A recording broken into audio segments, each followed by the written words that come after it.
जय हिंद दोस्तों, मैं वसीम हाशमी आपको अपने YouTube चैनल हाशमी क्लासेस में स्वागत करता हूं। दोस्तों, मुझे उम्मीद है आप लोग अच्छे और कुशल होंगे।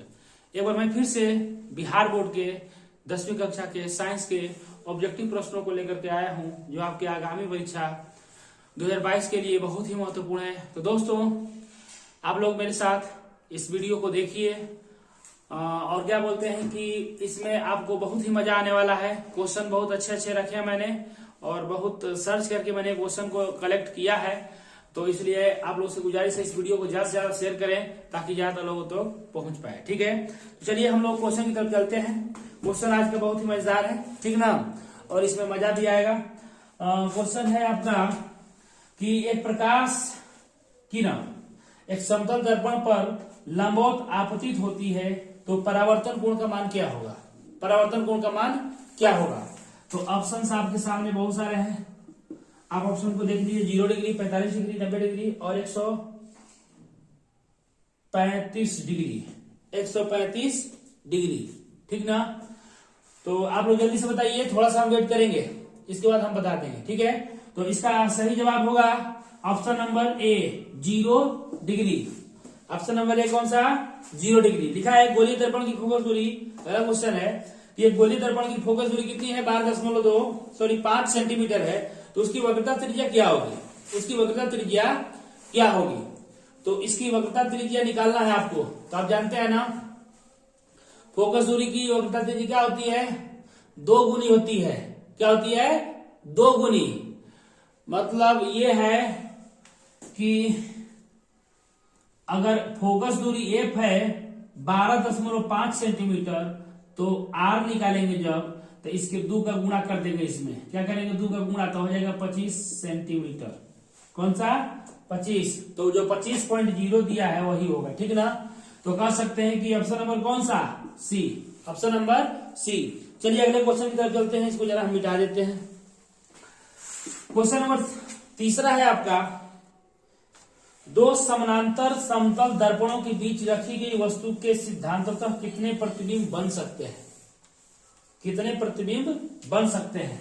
तीसरा सही जवाब बताइए सोच करके। दोस्तों, ये जो है क्वेश्चन बहुत ही महत्वपूर्ण है। आप जो इस वीडियो को ज्यादा से ज्यादा लोगों तक शेयर करें और इसमें बहुत ही मजा आएगा आप लोगों को। क्वेश्चन बहुत ही अच्छे हैं। तो चलिए, तो इसका सही जवाब बताइए आप लोग, अभी तक नहीं बताया। 1, 2, 4 और अनंत। जब दोस्तों 90 डिग्री पे रखेंगे ना, मतलब कि कह सकते हैं कि जब 2 समानांतर है, मतलब कि कह सकते हैं एक यहाँ है और एक यहाँ है ना दर्पण, आप बीच में चले गए, आप बीच में चले गए आप, ये कौन है? तो समोखन है। कौन है? समोखन। समोखन का तो नाम जानते होंगे आप लोग, ठीक ना। ये समोखन है, ये इसका आंख है और यही इसका मुंह है, ठीक ना। ये कार्टून में आप लोग देखते होंगे इसको। तो फिर क्या है कि अगर बीच में ये आ गया तो फिर इसका प्रतिबिंब कहाँ बनेगा? सॉरी, कितना बनेगा? तो इधर भी देखेंगे प्रतिबिंब और इधर भी देखेंगे, तो इसका बहुत सारा इसमें प्रतिबिंब आपको बनता हुआ दिखाई देगा। हम कह सकते हैं इसमें से 1, 2, 4 ऑप्शन साफ गलत हैं। इसका अनंत प्रतिबिंब बनेगा। क्या बनेगा? अनंत प्रतिबिंब बनेगा। कभी कभी आप जो है भूल भुलैया वगैरह में जाइएगा, अगर आपको मौका मिला तो आपको इस तरह का दृश्य देखने को मिलेगा। वैसे अभी इधर के एरिया में कह सकते हैं कि बक्सर में एक ऐसा जगह है जहां पे जाने पर इस प्रकार के प्रतिबिंब जो है आपको देखने को मिल जाएंगे। तो वहां पे जाएंगे तो बहुत सारा प्रतिबिंब जो है आपको मिलेगा। या कह सकते हैं कि अगर बढ़िया सैलून में गए बाल झड़वाने के लिए, बनवाने के लिए, हनी सिंह जो भी कट है आपका, जो आपका पसंदीदा है, वैसे मेरा कट तो देख ही रहे हैं। तो इसमें क्या कर सकते हैं कि इसका ऑप्शन कौन सा होगा? तो ऑप्शन नंबर डी। ठीक है दोस्तों, चलिए क्वेश्चन नंबर 4 की तरफ बढ़ते हैं। क्वेश्चन नंबर 4 आपका है कि निम्नलिखित में से कौन सा प्राथमिक रंग है? निम्नलिखित में से कौन सा प्राथमिक रंग है? तो आपका ऑप्शन है लाल, हरा, पीला। ऑप्शन ए है। ऑप्शन बी है बैगनी, पीला, हरा, और ऑप्शन सी है लाल, हरा, नीला, और ऑप्शन डी है लाल, पीला और नीला। तो आप बताइए इसका सही जवाब क्या होगा? सही जवाब क्या होगा बताइए जल्दी से दोस्तों। इसका सही जवाब बहुत ही आसान है, आप लोगों को पता होगा। थोड़ा सा वेट करेंगे आपका, इसके बाद हम आंसर बता देंगे, ठीक ना। तो इसका सही जवाब होगा लाल, हरा और नीला। हम एक ट्रिक बताते हैं आपको, इसको मिटाते हैं। क्वेश्चन नंबर 4 है ना जी, सॉरी डी नहीं लिखना है, अभी तो बताएंगे। एक होता है ट्रिक है लोहनी। लोहनी क्या है? लोहनी। लो का मतलब लाल, ह का मतलब हरा, नी का मतलब नीला। लोहनी, लोहनी ये ट्रिक है, ठीक ना।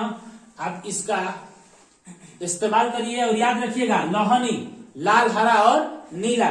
तो कह सकते हैं इसका सही जवाब कौन सा होगा? लाल, हरा और नीला। ये कौन सा ऑप्शन है? तो ऑप्शन नंबर सी है दोस्तों, ऑप्शन नंबर सी है। तो चौथा कौन सा ऑप्शन होगा? सी। इस ट्रिक को याद रखेंगे, स्क्रीनशॉट कर ले या इसको लिख ले, ठीक ना। चलिए आगे बढ़ते हैं क्वेश्चन नंबर 5 की तरफ। क्वेश्चन नंबर 5 क्या है आपका? देखते हैं। नेत्र के रेटिना पर किसी वस्तु का कैसा प्रतिबिंब बनता है? नेत्र के रेटिना पर किसी वस्तु का कैसा प्रतिबिंब बनता है? पहला है काल्पनिक, सीधा तथा छोटा। दूसरा है काल्पनिक, उल्टा तथा छोटा। और इसके बाद क्या बोलते हैं? तीसरा ऑप्शन है वास्तविक, उल्टा तथा छोटा। और चौथा ऑप्शन है वास्तविक, उल्टा तथा बड़ा। तो दोस्तों बताइए इसका सही जवाब क्या होगा? ये रेटिना पर, आंख के रेटिना, इसके भीतर अंदर कैसा बनेगा प्रतिबिंब? आपको हम एक बात बता दें कि ये जो प्रतिबिंब बनता है फिर वो रेटिना जो है मस्तिष्क को जो है भेजता है, मस्तिष्क को जो है ये ट्रांसफर करता है, उसको भेजता है। तो पहले रेटिना पर कैसा बनता है, ठीक ना। तो इसका सही जवाब हम आपको बता दें, वास्तविक बनेगा, उल्टा बनेगा और छोटा बनेगा। कैसा बनेगा? वास्तविक, उल्टा और छोटा। मतलब कह सकते हैं कि option number C, option number C. तो पांचवा का ऑप्शन नंबर हो गया सी, पांचवा का ऑप्शन नंबर हो गया सी, ठीक ना। अब 6 नंबर क्वेश्चन की तरफ चलते हैं। 6 नंबर है तारे क्यों टिमटिमाते हैं? तारे क्यों टिमटिमाते हैं? तो उसका कारण क्या है? पहला है परावर्तन। परावर्तन का मतलब क्या है? प्रकाश का परावर्तन, ठीक है। इसके बाद है अपवर्तन, और सी ऑप्शन है पूर्ण आंतरिक परावर्तन, और डी ऑप्शन है वायुमंडलीय अपवर्तन। वायुमंडलीय अपवर्तन। तो दोस्तों आप इसका जवाब हमें जल्दी से बताइए कौन सा है, नहीं तो हम तो बता ही देंगे। तो आपके हिसाब से कौन सा जवाब सही होगा? तो ऑप्शन नंबर कौन सा होगा? ऑप्शन नंबर आपका वायुमंडलीय अपवर्तन कौन में है? डी। तो इसका सही जवाब होगा डी। कौन सा सही जवाब होगा? तो option number D, option number D, ठीक ना। अब क्वेश्चन नंबर 7वें की तरफ चलते हैं। क्वेश्चन नंबर 7वां है कि मानव नेत्र कौन सा भाग दान किया जाता है? नेत्रदान होता है ना, तो उसमें कौन सा भाग का दान किया जाता है? आप जल्दी से हमें बताइए कौन से भाग का दान किया जाता है, ठीक ना दोस्तों। तो आपके सामने ऑप्शन है आइरिस, इसको परितारिका भी कहते हैं, रेटिना, कॉर्निया और पुतली। चौथा ऑप्शन क्या है? पुतली। तो आपका सही जवाब क्या होगा बताइए? तो आपका सही जवाब होगा cornea, option number C, option number C, ठीक ना। चलिए अगले क्वेश्चन की तरफ चलते हैं। आपका अगला क्वेश्चन 8 नंबर का है। क्या 8 नंबर वाला है कि किसी समतल दर्पण की फोकस दूरी का मान क्या होता है? समतल दर्पण की फोकस दूरी, फोकस दूरी उत्तल और अवतल में होता है, समतल में कहाँ होता है दोस्तों? ये तो आपको भरमाने के लिए आपको ये बुड़बक समझ के रखा है और दे दिया है। तो हम लोग तो इतने बुड़बक तो है नहीं, है कि नहीं। तो इसका सही जवाब क्या होगा? तो इसका सही जवाब होगा सी, अनंत। क्या होगा? अनंत। आगे की तरफ चलते हैं। देखिए गोलीय दर्पण के ध्रुव से, गोलीय दर्पण के ध्रुव से वक्रता केंद्र की दूरी को क्या कहते हैं? गोलीय दर्पण के ध्रुव से वक्रता केंद्र की बीच की दूरी को क्या कहेंगे? गोलीय दर्पण का ध्रुव और उसके वक्रता केंद्र के बीच की दूरी, यह है ध्रुव, यहाँ है इसका सी वक्रता केंद्र। तो बीच की दूरी क्या कहते हैं बताइए? क्या कहते हैं? इसका सही जवाब क्या हो? वक्रता त्रिज्या, वक्रता त्रिज्या। तो ऑप्शन नंबर कौन सा? 9 का ऑप्शन नंबर सी। नहीं नहीं नहीं, option number B. Option number B. वक्रता दिया था लेकिन व्यास दिया था, ठीक ना। 10 नंबर में लिखा है कि वस्तु से बड़ा आभासी प्रतिबिंब किस दर्पण से प्राप्त होता है? वस्तु से बड़ा आभासी प्रतिबिंब किस दर्पण से प्राप्त होता है? अवतल दर्पण से, उत्तल दर्पण से, समतल दर्पण से, इनमें से किसी दर्पण से नहीं। तो वस्तु से बड़ा आभासी प्रतिबिंब किस दर्पण से प्राप्त होता है, बताना है। अच्छा, हम बात करते हैं। अब तो आपको जवाब पता हो गया होगा ना, अगर नहीं पता है तो देख लीजिए। ये क्या है? पी है, ध्रुव है, और यहाँ पे सेंटर है, यहाँ पे इसका एफ है, मुख्य फोकस है, और वस्तु को रखेंगे यहाँ पर। हाँ, दर्पण बताना है, पोजीशन नहीं। यहां से ऐसे प्रतिबिंब जब बनाएंगे इसका, ऐसे होके जाएगा, और एक किरण इसकी सी से होके जाएगी ऐसे। तो रिटर्न भी वक्रता केंद्र से होके जाएगी, तो वक्रता केंद्र से होकर रिटर्न होगी। अब देखिए यहां से, तो इधर तो कटने का कोनो चांस नहीं रहा है, एगो उदपुर एगो महमूदपुर जा रहा है, तो फिर इधर तो कटने का कोनो चांस नहीं है। तो हम क्या करेंगे, इसके दर्पण के पीछे जो है हम बनाएंगे ऐसे। देख रहे हैं कि हाई जो है आज नहीं तो कल कटबे करेगा, आज नहीं तो कल, कुहारी नहीं तो बेतरी कटबे करेगा। तो कह सकते हैं कि इसका प्रतिबिंब जो है यहां पर बन गया। तो इससे प्रतिबिंब भी ऐसे बनेगा, डॉट डॉट में। कैसे बनेगा? डॉट डॉट में। थोड़ा फिगर छोटा कर देना, डॉट डॉट में बनेगा, ठीक ना। तो उसमें क्या है कि कह सकते हैं कि ये कौन सा दर्पण है? तो ये उत्तल नहीं है, ये अवतल दर्पण है। कौन सा दर्पण है? तो अवतल दर्पण है। कौन सा दर्पण है? ये अवतल दर्पण है। तो इसमें अवतल दर्पण में इस प्रकार का फिगर जो है बनता है। तो ऑप्शन नंबर कौन सा? ए। तो 10 का ऑप्शन नंबर ए है, ठीक है। मिटाते हैं जरा इसको। दोस्तों जहां समझाने लायक रहेगा वहां पे हम आपको अपने से समझा देंगे, गाना नहीं पड़ेगा। चलिए 11 नंबर क्वेश्चन की तरफ चलते हैं। 11 नंबर क्वेश्चन क्या है कि अवतल दर्पण द्वारा किसी वस्तु का किस प्रकार का प्रतिबिंब बन सकता है? पहला है केवल आभासी प्रतिबिंब, केवल वास्तविक प्रतिबिंब, और दोनों बन सकता है, इनमें से कोई नहीं भी। तो जानते हैं अवतल दर्पण में वास्तविक प्रतिबिंब बनता है और काल्पनिक प्रतिबिंब, मतलब दोनों। तो ऑप्शन नंबर सी। 12 में थोड़ा रफ्तार बढ़ाते हैं। 12 किधर गया मेरा? 12 आ जाओ, 12। हाँ, लिखा है यदि किसी लेंस का आधा भाग काले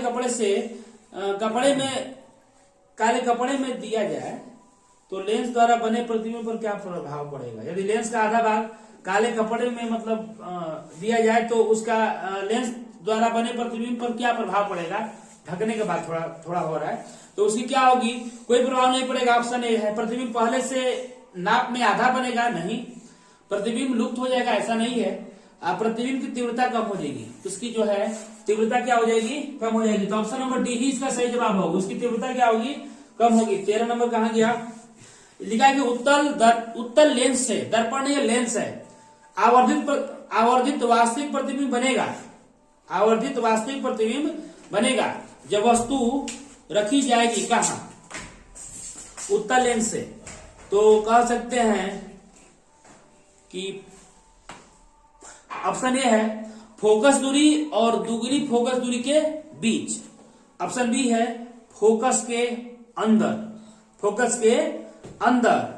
और ऑप्शन सी है अनंत पर। ऑप्शन सी क्या है? अनंत पर। और ऑप्शन डी है दुगनी फोकस दूरी के परे, मतलब उससे मतलब दूर, बाहर ना। तो इसका 13 का ऑप्शन नंबर कौन सा सही है? तो ऑप्शन नंबर सही है, बताइए आपका।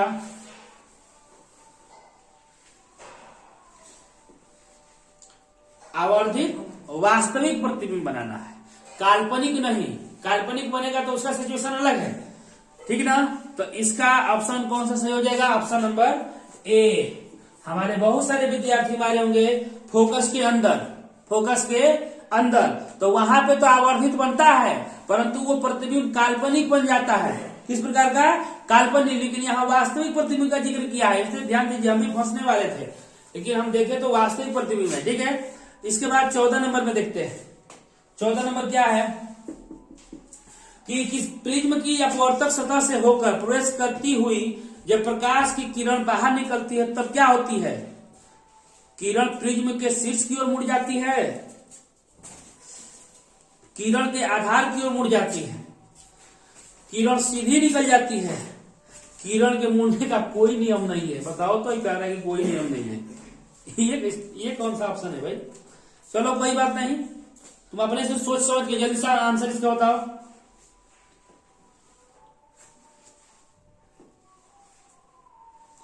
सही जवाब इसका क्या होगा? वो आधार की ओर मुड़ जाएगी। तो option number B, option number B. 15 number question की तरफ चलते हैं। 15 नंबर क्या क्वेश्चन है आपका? 15 नंबर है कि लेंस से किसी वस्तु की दूरी, प्रतिबिंब की दूरी तथा लेंस द्वारा प्राप्त आवर्धन में क्या संबंध है? तो दूरी क्या बोलते हैं? लेंस की और प्रतिबिंब की दूरी और आवर्धन में क्या संबंध है? तो आवर्धन बराबर क्या होता है जानते हैं? आवर्धन कहते हैं वस्तु की ऊंचाई, प्रतिबिंब की ऊंचाई और वस्तु की ऊंचाई के अनुपात का आवर्धन कहते हैं। लेकिन इसमें प्रतिबिंब की ऊंचाई ना देकर के दूरी दिया, ठीक ना, तो वही दूरी वाला ऑप्शन कर लेंगे। लेकिन परिभाषा पता रहेगा तो इसको आसानी से बना सकते हैं। तो 15 का ऑप्शन नंबर क्या होगा? सी। क्या होगा? सी, प्रतिबिंब की दूरी बटा में वस्तु की दूरी। तो 16 नंबर क्वेश्चन की तरफ चलते हैं। 16 नंबर क्वेश्चन है कि आपतन का कोण वह कोण है जो, परिभाषा पहले पता रहेगा तभी इसका जवाब दे पाएंगे आप, ठीक ना। तो दोस्तों आपतन कोण का परिभाषा देना है। तो इसमें कौन सा ऑप्शन सही है? आपतित किरण दर्पण की सतह से बनाती है, परावर्तित किरण दर्पण की सतह से बनाती है, आपतित किरण दर्पण की सतह पर आपतन बिंदु से खींचे गए अभिलंब से बनाती है। देखो ये सी ऑप्शन जो है आपका एकदम बिल्कुल सही है। 16 का सी, 16 का सी ऑप्शन बिल्कुल सही है। इसके बाद 17 नंबर प्रतिरोध वाला है, सूत्र बताना है। प्रतिरोध का सूत्र क्या होता है? आर बराबर, थोड़ा पानी पी लेते हैं।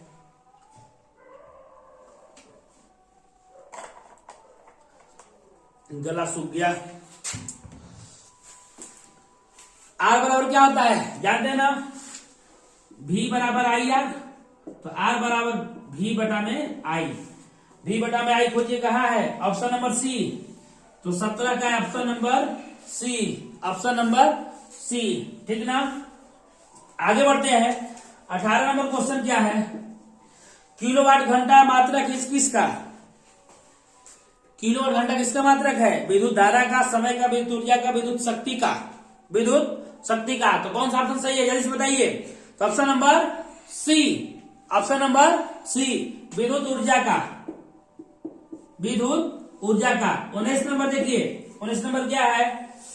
विद्युत धारा उत्पन्न करने वाली युक्ति की कौन कहलाती है? मतलब कौन सी युक्ति विद्युत धारा उत्पन्न करती है? जनित्र, मोटर, एमीटर, इसके बाद है गैल्वेनोमीटर।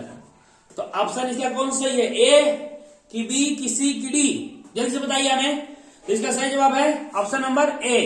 क्या? ऑप्शन नंबर ए, जनित्र, जनरेटर वाला ए ऑप्शन। 20 नंबर, घरेलू परिपथ में उदासीन तार का रंग कैसा होता है? उदासीन तार का, न्यूट्रल वाला तार है वो कैसा होता है? लाल, हरा, काला और पीला। जाहिर सी बात है काला होगा। ऑप्शन नंबर सी। 21 नंबर में चलते हैं। प्रकाश संश्लेषण किस पदार्थ का, प्रकाश संश्लेषण से किस पदार्थ का निर्माण होता है? CO2 का, H2O का, कार्बोहाइड्रेट का, क्लोरोफिल का। तो कह सकते हैं CO2 तो लेता है ना, प्रकाश संश्लेषण में काम है उसका, जल का भी काम है, और क्लोरोफिल तो उसके पत्तियों में रहता है, जिसके कारण वो जो प्रकाश संश्लेषण की प्रक्रिया कर पाता है, ठीक ना। तो ये ऑप्शन सी है, बनाता है। 21 का ऑप्शन कौन सा? सी। 21 का ऑप्शन कौन सा? तो सी होगा। क्यों? क्योंकि कार्बोहाइड्रेट का निर्माण होता है, कार्बोहाइड्रेट का निर्माण होता है प्रकाश संश्लेषण की प्रक्रिया में, यही भोजन के रूप में बनता तैयार होता है पौधा में। चलिए अगले नंबर तक की तरफ, अगले नंबर ना 22, इसको मिटा दे पूरा, इसको मिटा देते हैं, 22 से लिखते हैं ऊपर से 22, ठीक है। 22 से पौधे में सूर्य प्रकाश को अवशोषित करने की क्षमता किसे होती है? क्लोरोफिल वर्णकों को, रंध्रों को, सभी कोशिकाओं को और परिवहन उत्तकों को। तो बताएंगे कि प्रकाश को अवशोषित करने की क्षमता किसके पास होती है। तो आप ध्यान देंगे कि जिसके बिना प्रकाश संश्लेषण की क्रिया नहीं हो सकती है, जिसके बिना प्रकाश संश्लेषण की क्रिया नहीं हो सकती है, वही प्रकाश को अवशोषित करता है। मतलब इसमें कह सकते हैं कि जो क्लोरोफिल है इसके बिना नहीं हो सकती है ना, और जब तक पौधे में नहीं रहेगा प्रकाश संश्लेषण प्रक्रिया नहीं होती है, तो उसमें क्लोरोफिल वर्णक होगा। मतलब कि ऑप्शन नंबर 22 का ए होगा। 23 देखिए, 23 है, सबसे पहले किस वैज्ञानिक ने वर्णों मतलब रंगों को विभक्त किया? ऑप्शन क्या है? गैलीलियो ने, न्यूटन ने, डाल्टन ने, और इनमें से कोई नहीं। तो इसका सही जवाब क्या होगा? आइजैक न्यूटन साहब। 23 का आइजैक न्यूटन कौन में है? तो ऑप्शन है बी में, ऑप्शन बी में। 24 नंबर लिखा है। 24 नंबर क्या है भाई? कि निम्नलिखित में से कौन स्वपोषी होते हैं? स्वपोषी का मतलब समझते हैं ना, जो भोजन स्वयं बनाते हैं। तो कौन सा ऑप्शन सही है? जीवाणु, कवक, सभी जीव, सभी हरे पौधे। तो जीवाणु हो चाहे कवक हो चाहे कोई भी जीव हो, भोजन बनाता है, चाहे हम ही लोग जीव हैं, हम लोग दूसरे पर निर्भर न है। तो इसका सही जवाब क्या होगा आपके हिसाब से? तो ऑप्शन नंबर डी। तो 24 का कौन सा? Option number D. अब चलिए 25 नंबर क्वेश्चन की तरफ चलते हैं। 25 नंबर है कि एक इलेक्ट्रॉन पर कितना आवेश होता है? ऑप्शन आपके सामने दिखाई दे रहे हैं, बहुत गौर से मारना पड़ेगा इसको, बहुत ही गौर से मारना पड़ेगा, क्योंकि ऑप्शन देख रहे हैं मिलता जुलता है। 1.6 गुणे 10 के पावर 19 कूलम, इसके बाद 1.6 गुणे 10 के पावर -18 कूलम, इसके बाद है 1.6 गुणे 10 के पावर -19 कूलम और 1.6 गुणे 10 के पावर 18 कूलम।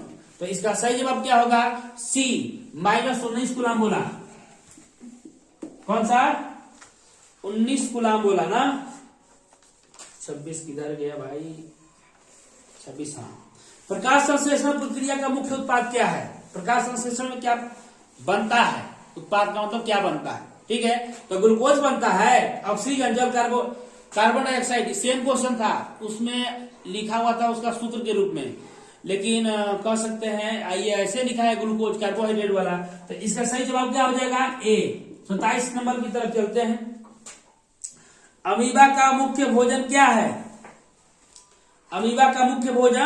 है? शैवाल के टुकड़े, डायटम एवं एक कोशिकीय जीव, और सी बैक्टीरिया, इनमें से सभी।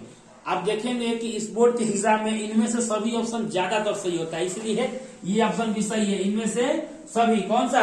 थोड़ा पानी पी लेते हैं। इनमें से सभी। क्वेश्चन नंबर 28, हाँ,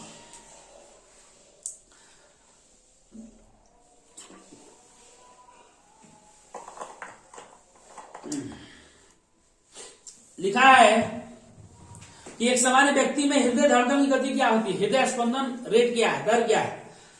50 से 60 बार प्रति मिनट, 60 से 70 बार प्रति मिनट, 70 से 80 और 80 से 90। तो जानते हैं एक सामान्य तौर पे कहा गया है 72 ना, तो 72 किस में आता है? 70 से 80 में। तो ऑप्शन नंबर कौन सा होगा? सी। तो 28 का कौन सा? ऑप्शन नंबर सी। 29 में आते हैं। 29 किधर है? 29 इधर है। पैरामीशियम में भोजन का अंतर ग्रहण होता है किसके द्वारा? पैरामीशियम में भोजन का अंतर ग्रहण किसके द्वारा होता है? तो सीलिया द्वारा, कोशिका मुख द्वार, या भोजन रसायनी द्वारा, कूटपाद द्वारा। तो हम आपको बता देते हैं कि जैसे आपने चप्पल एगो बना दिया ऐसे, वही है आपका कौची? पैरामीशियम। इसके अरिया जो है इसे बाल रहता है इसका रोमा, उसी को कहते हैं सीलिया, लेकिन हेंजा होता है इसका क्या? कोशिका मुख द्वार, कोशिका मुख द्वार। तो भोजन यहाँ भी पकड़ा तो धीरे धीरे सरका के उसको कंपन कराते कराते लेके आएगा कहाँ? यही एंजा से भोजन राजधानी में जाएगा, मतलब अंदर जाएगा। तो मेन ये है, इसमें पूछा है तो कोशिका मुख द्वार। तो ऑप्शन नंबर कौन सा? तो option number B, option number B, खाद्य राजधानी उसके अंदर है, ठीक ना। 30 नंबर क्वेश्चन की तरफ चलेंगे। दाएं अलिंद निलय पर पाए जाने वाले कपाट को क्या कहते हैं? अच्छा, द्विदली कपाट या मीट्रल कपाट या त्रिदली, इनमें से कोई नहीं। दाएं अलिंद निलय, तो इसका सही जवाब क्या होगा? त्रिदली कपाट। कौन सा? त्रिदली कपाट। 30 का ऑप्शन नंबर सी। 31 का है, फुफ्फुस शिरा में प्रवाहित रक्त होता है शुद्ध की अशुद्ध? शुद्ध की अशुद्ध, दोनों का मिश्रण, इनमें से कोई नहीं। फुफ्फुस शिराओं में, देखिए ये क्वेश्चन बहुत ही महत्वपूर्ण है। फुफ्फुस शिराओं में किस प्रकार का जो है रक्त का प्रवाह होता है? ये बहुत ही फेमस क्वेश्चन, इसका शुद्ध रक्त का प्रवाह होता है। Option number A. ध्यान देंगे, अशुद्ध नहीं मारेंगे, शिरा समझ के। धमनी शिरा में तो अंतर है, लेकिन इसमें कौन सा ऑप्शन करना होगा आपको? ऑप्शन नंबर ए, शुद्ध रक्त का प्रवाह इसमें होता है। इसके बाद देखते हैं 32, यूरिया रक्त में कहां से प्रवेश करती है? कहां से निकलती है नहीं, कहां से प्रवेश करती है? तो इसका सही जवाब क्या हो? फेफड़ा से, यकृत से, श्वास नलिका से और वृक्क से। वृक्क से तो निकलती है। इसका सही जवाब क्या होगा? यकृत, ऑप्शन नंबर सी। 32 का सी। कौन सा? तो यकृत, लीवर से। 32 के बाद आपका 36 नहीं, पहले 33 ना, 33 किधर गया हमारा? 33। पाचन क्रिया पूर्ण होती है किसमें? अग्न्याशय में, बड़ी आंत में, छोटी आंत में, ग्रास नली में। इसका सही जवाब क्या होगा? बड़ी आंत। गलत जवाब जाएगा। इसका सही जवाब क्या होगा? छोटी आंत। तो 33 का ऑप्शन नंबर कौन सा? तो सी। 34 आते हैं। देखिए, श्वेत रक्त कणिकाओं का कौन सा घटक एंटीबॉडी का प्रवाह करता है? कौन सा है? तो मोनोसाइट्स, लिम्फोसाइट, ग्रेनुलोसाइट्स, इनमें से सभी। तो इनमें से सभी सही, इसमें सही जवाब नहीं है। इसमें सही जवाब है lymphocyte, option number B, option number D.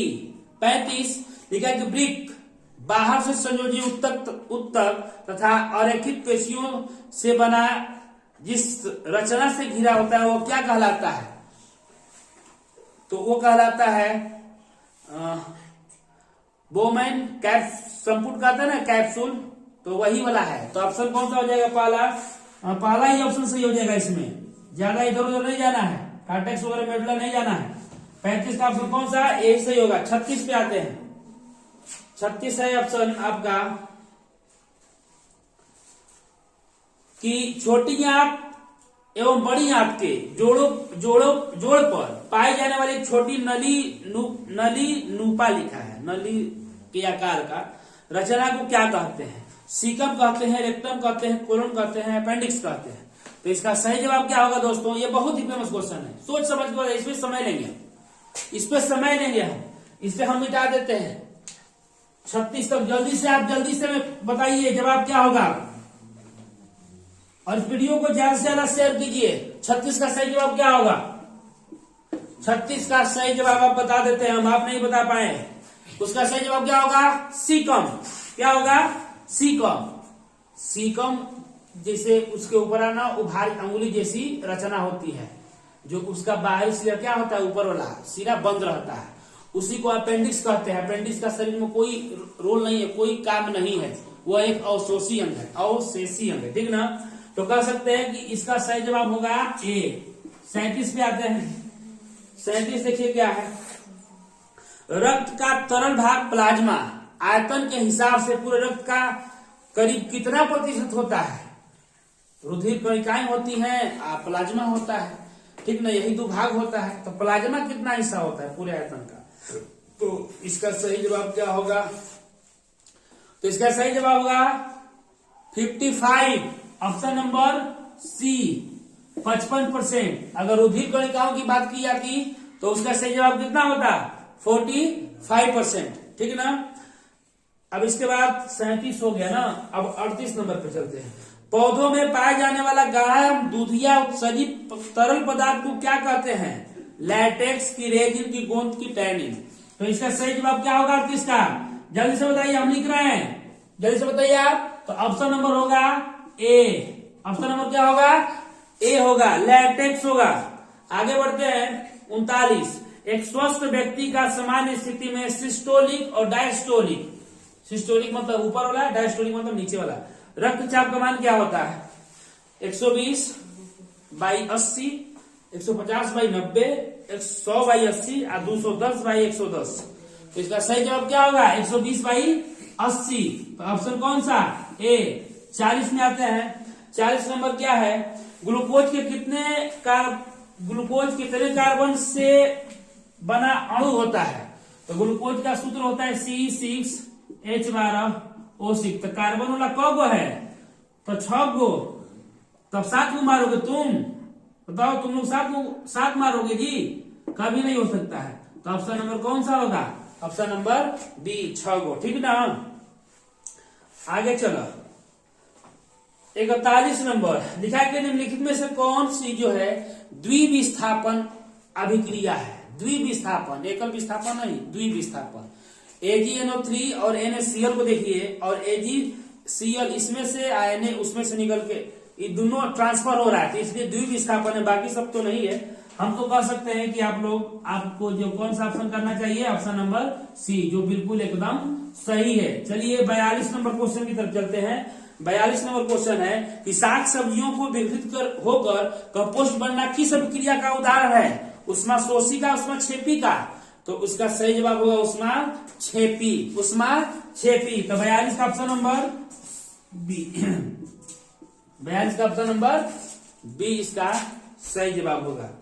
43 चलिए, ऊर्जा का सबसे अधिक प्रत्यक्ष एवं विशाल स्रोत कौन है, कोयला है कि बिजली है कि सूर्य का परमाणु बम। मेरी दर्द कर रहा है जी। परमाणु बम कौन सा होगा, सही जवाब बताइए आप लोग। परमाणु बम मैंने बताया नहीं, ऑप्शन है। कुछ लोग घबरा गए होंगे, परमाणु बम बता रहे सर। नहीं भाई, परमाणु बम हम क्या बताएंगे, हम कोरिया के थोड़े ना है। चलिए लिखा है ऊर्जा का सबसे अधिक प्रत्यक्ष विशाल स्रोत क्या है, तो इसका सही जवाब होगा ऑप्शन नंबर सी, सूर्य। क्या होगा, सूर्य। 44 फेमस क्वेश्चन है कि पवन विद्युत जनित्र में पवन की चाल कम से कम कितनी होनी चाहिए। अगर उससे कम होगा तो पवन जो चक्कियां लगाई गई हैं उससे जो है ऊर्जा ही नहीं पैदा हो पाएगा। तो कितनी चाल होनी चाहिए, पहला 15 किलोमीटर प्रति घंटा, 150 किलोमीटर प्रति घंटा, 1.5 किलोमीटर प्रति घंटा, और है ऑप्शन डी 1500 किलोमीटर प्रति घंटा। तो सही जवाब क्या होगा, कौन सा सही जवाब होगा, गलत जवाब आपका। सही जवाब इसका क्या है, तो 15 किलोमीटर प्रति घंटा। कौन सा, ऑप्शन नंबर ए है, ऑप्शन नंबर ए, 15 किलोमीटर प्रति घंटा। कौन सा, 15 किलोमीटर प्रति घंटा। अब आ गया गोबर। कौन आ गया, गोबर। गोबर गैस एक प्रकार की क्या है, गोबर गैस एक प्रकार की क्या है, प्राकृतिक गैस है कि बायोगैस है कि लकड़ी है कि चूल्हा है। लकड़ी चूल्हा तो ऐसे ही बेकार हो गया, ऐसे ही बेकार हो गया कि नहीं हो गया, अपने से बताइए। ये तो बेकार हो गया, बाकी जो प्राकृतिक गैस है, बायोगैस, इसमें मिलान कर लीजिए। आप जानते होंगे कि इसमें कौन सा ऑप्शन सही होगा, तो बी, कौन सा ऑप्शन सही होगा? डी। कौन सा? बायोगैस है। इसमें सबसे ज्यादा कौन सी गैस होगी? गोबर गैस मतलब बायोगैस में तो मीथेन होगी। कौन सी गैस होगी?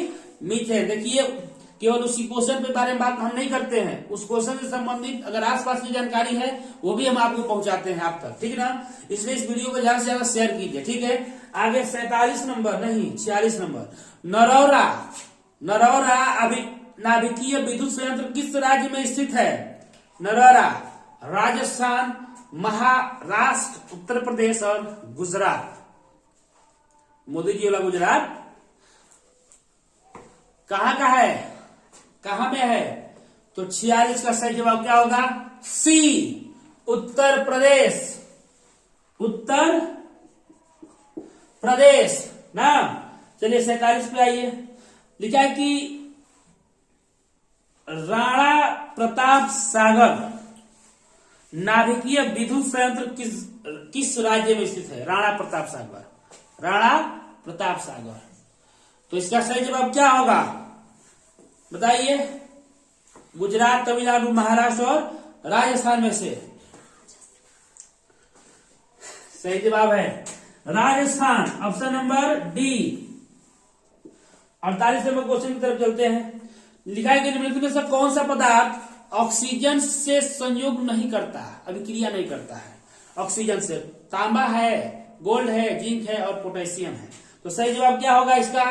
तो इसका सही जवाब होगा बी, गोल्ड। गोल्ड का मतलब सोना। गोल्ड का मतलब सोना। इसका संकेत और इसका परमाणु क्रमांक हमें कमेंट में बताएं अगर आपको पता है तो। इसका संकेत और परमाणु क्रमांक, ठीक ना। संकेत तो बता सकते हैं, परमाणु क्रमांक में समस्या होगी। अगले वीडियो में परमाणु क्रमांक के बारे में बताऊंगा जो आपको याद हमेशा के लिए याद रह जाएगा कि सोना का परमाणु क्रमांक कितना होता है, ठीक है। तो पहले आप जरूर हमें बताएं, ये नहीं कि तुरंत गूगल करके बताएं हमें कि नहीं इसका इतना होता है। अपने से जितना आपको समझ में आया बताएं, क्योंकि आप एग्जाम वहां पे नहीं दे रहे, ठीक ना। चलिए अगले क्वेश्चन की तरफ चलते हैं। 49 नंबर, निम्नलिखित में से कौन सा धातु है? उपधातु, ठीक है। Fe, Cu, Ni, Sb। तो Fe, Cu, Ni से तो परिचित है लोग, Sb से परिचित नहीं है, ठीक ना। यह सही जवाब क्या होगा? D option, Sb। अब इसको जरा मिटाते हैं। जिसमें धातु और अधातु का गुण पाया जाता है वो कहलाता है उपधातु। 50 नंबर चलते हैं। निम्नलिखित में से किसे चाकू से काटा जा सकता है? चक्कू। कटा जी वो चक्कू से, किससे बताइए तो? चाकू से काटने वाला कौन है? लिथियम, कैल्शियम, कॉपर और आयरन। लिथियम यहाँ के लोगों को भी पता है, हमारे जो सहयोगी हैं उन लोगों को भी पता है। अच्छा, फास्फोरस का आणविक सूत्र क्या होता है? फास्फोरस का आणविक सूत्र तो ऑप्शन है पहला P, फिर इसके बाद P2, फिर P8, फिर P4। तो सही जवाब क्या होगा? क्या होगा सही जवाब? नहीं पता है। तो 51 का option number D, P4। P4। आप हमें कमेंट में बताएं कि सल्फर का क्या होता है, सल्फर का आणविक सूत्र क्या होता है, हमें कमेंट में जरूर बताएं। ये बहुत ही फेमस क्वेश्चन है, एग्जाम में बहुत बार पूछा हुआ है, ठीक है ना। 51 नंबर की 51 था, 51 में कौन था? 51 तो गड़बड़ हो गया ना। क्वेश्चन नंबर 52 का डी है, 52 का डी है। नहीं 52 का डी है, 51 तो क्वेश्चन दूसरा है। गलती से हम ध्यान नहीं दिया, आप लोग मिला लीजिएगा। निम्नलिखित में से कौन अधातु है? कौन अधातु है पूछा है तो बताना है। फेरस है, कार्बन है, एल्यूमिनियम है और क्या? वही सोना है। तो अधातु बताना है आपको। क्या बताना है? अधातु। आधुनिक आवर्त सारणी का जो देखिएगा आप लोग, धातु और अधातु को अलग किया गया है उपधातुओं के द्वारा। तो वहां कार्बन, कार्बन जो है इसमें देखेंगे ऑप्शन नंबर बी, तो क्या है, अधातु है। तो ऑप्शन नंबर कौन सा, बी, कार्बन। 53 में है ना, हाँ 53 में। निम्नलिखित में से कौन अति ज्वलनशील है, अति ज्वलनशील है? तो उसका सही जवाब क्या होगा दोस्तों, जल्दी से फटाफट बताइए हमें। लाल फास्फोरस, श्वेत फास्फोरस, साधारण गंधक, प्लास्टिक गंधक। 53 का कौन सा ऑप्शन सही है? 53 का कौन सा? तो श्वेत, सफेद, व्हाइट फास्फोरस। तो 53 का ऑप्शन नंबर बी। चलिए दोस्तों 54 नंबर की तरफ चलते हैं। लिखा एक फेमस क्वेश्चन, इधर फेमस क्वेश्चन गया हमारा, कौन है ये, 53 की 54 है कि 1 ग्राम सोना में कितना लंबा तार बढ़ाया सकता है? 1 ग्राम सोना से बताना है। तो 1 किलोमीटर, 2 किलोमीटर, 3 किलोमीटर, 4 किलोमीटर। सही जवाब क्या होगा बताइए जल्दी से, जल्दी से बताइए, हम लिख देंगे। अब बोलिए कौन सा जवाब? तो ऑप्शन नंबर बी, 2 किलोमीटर। 1 ग्राम सोना से 2 किलोमीटर तक जो है आप खींच लंबा तार बना सकते हैं। 54 का कौन सा? तो 54 का option number B. 55 aqua regia, royal जल, रॉयल जल किस अनुपात में सांद्र हाइड्रोक्लोरिक अम्ल एवं सांद्र नाइट्रिक अम्ल का ताजा मिश्रण होता है? ताजा मिश्रण होता है। तो इसका सही जवाब होगा 1:3, जो कि गलत जवाब है। क्या है? गलत जवाब है। इसका सही जवाब क्या होगा? सी, 3:1, 3:1। गलती होगा ऐसे कर देंगे तो, ठीक ना? आप लोग ध्यान से रखिएगा। या ऐसे क्वेश्चन पूछ देगा कि जो एक्वारेजिया जो है, रॉयल जल है, वो किसका किसका मिश्रण है? तो आपको ध्यान देना होगा वहां पे हाइड्रोक्लोरिक अम्ल और क्या बोलते हैं कि सांद्र नाइट्रिक अम्ल, दोनों सांद्र है। नाइट्रिक अम्ल और हाइड्रोक्लोरिक अम्ल का मिश्रण है। तो उसमें हाइड्रोक्लोरिक अम्ल जो है ज्यादा मात्रा में है और नाइट्रिक अम्ल जो है कम मात्रा में, इसलिए इसका सही जवाब 3:1। तो 56 नंबर क्वेश्चन की तरफ चलते हैं। 56 है कि नाइट्रोजन अणु में कितने सहसंयोजक बंधन होते हैं? सहसंयोजक बंधन नाइट्रोजन अणु में, ये बहुत ही फेमस क्वेश्चन, ये बड़े बड़े एग्जामों में पूछता है, ये सब क्वेश्चन पूछता है, इसलिए आप इसका सही जवाब पता होना चाहिए आपको। 56 का कौन सा होगा? तो ऑप्शन नंबर सी। कितना? तो 1, 2, 3, 4, तो 3। कौन सा? तो 3। कैसे होगा अभी आप देख लीजिए, आपको नहीं समझ में आ रहा है तो। ये जैसे नाइट्रोजन है और यहाँ भी नाइट्रोजन है, N2 होता है ना, नाइट्रोजन का एक अणु है, ठीक है। तो इसके बाद क्या बोलते हैं कि 1, 2, 3, इसका बाहरी कक्षा में कितने इलेक्ट्रॉन होते हैं नाइट्रोजन के? ईओ नहीं आ रहा, ई भी देख लीजिए 7। इसका परमाणु क्रमांक होता है तो 7 होता है, तो 2 और 5, तो 5 इसके बाहरी कक्षा में है। तो यहाँ पे 2 को रख लीजिए, हाइयो बेचारा का ऐसा ही कर दीजिए। हाई इससे क्या करेगा, इसका 3 बोले लगा, 3, 3, 6, 2, 8 अष्टक पूरा कर लिया। यहां से इसको देखिए ऐसे कर लीजिए, 3, 3, 6, 2, 8 अष्टक पूरा कर लिया। तो इसमें 3, 3 इलेक्ट्रॉन का सजा हुआ ना, तो यहाँ पे ट्रिपल ऐसे लगता है बॉन्ड ना। तो आपको तो पूरी तरह से समझ में आ गया होगा दोस्तों, ठीक ना। तो 56 में कौन सा option? Option number C, option number C. चलिए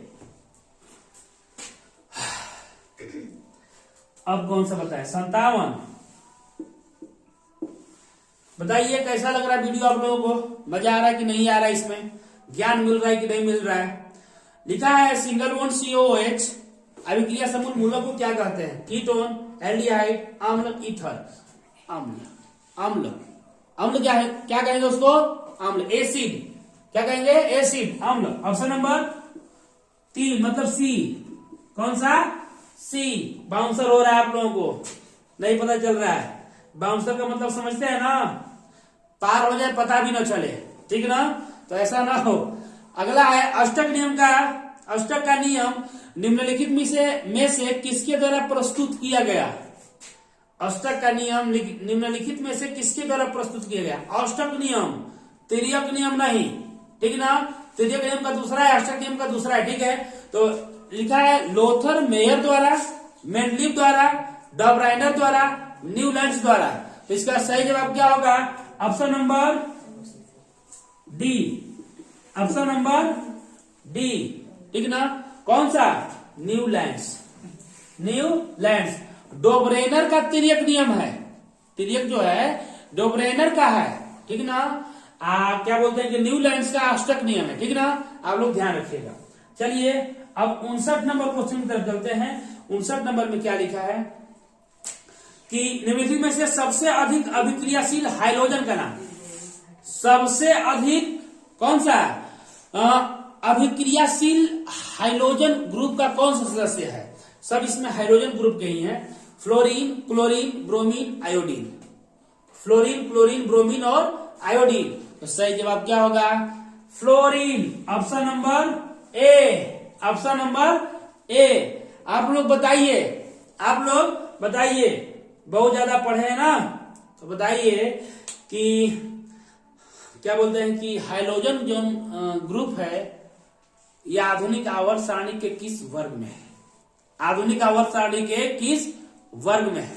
ठीक ना, कमेंट में हमको बताइए। ठीक है, क्वेश्चन नंबर 7 जो कि आज का अंतिम क्वेश्चन है, लिखा है कि आधुनिक आवर्त सारणी का दीर्घतम रूप किसकी प्रस्तुतिकरण है? किसकी प्रस्तुतिकरण है? तो सही जवाब क्या है इसका? पहला है मेंडली, दूसरा है मोजले लिखा है, उसका नाम मोसले है, तीसरा है लोथर मेयर और चौथा है लुई पास्चर, लुई पास्चर। ठीक ना, तो सही जवाब बताइए क्या होगा दोस्तों? इसका सही जवाब क्या होगा जल्दी से बताइए हमें। ये लास्ट क्वेश्चन है और इस क्वेश्चन का सही करना बहुत जरूरी है क्योंकि अंत भला तो सब भला। ठीक ना, तो कह सकते हैं इसका सही जवाब होगा मोसले। क्या सही जवाब होगा? मोसले। ये लास्ट जो क्वेश्चन था 7 नंबर, इसका सही जवाब क्या होगा? मोसले। तो दोस्तों आज का मेरा सेशन कैसा लगा आप हमें कमेंट बताएं और ज्यादा से ज्यादा इस वीडियो को शेयर करें। अब चलते हैं। जय हिंद, हिंदुस्तान जिंदाबाद।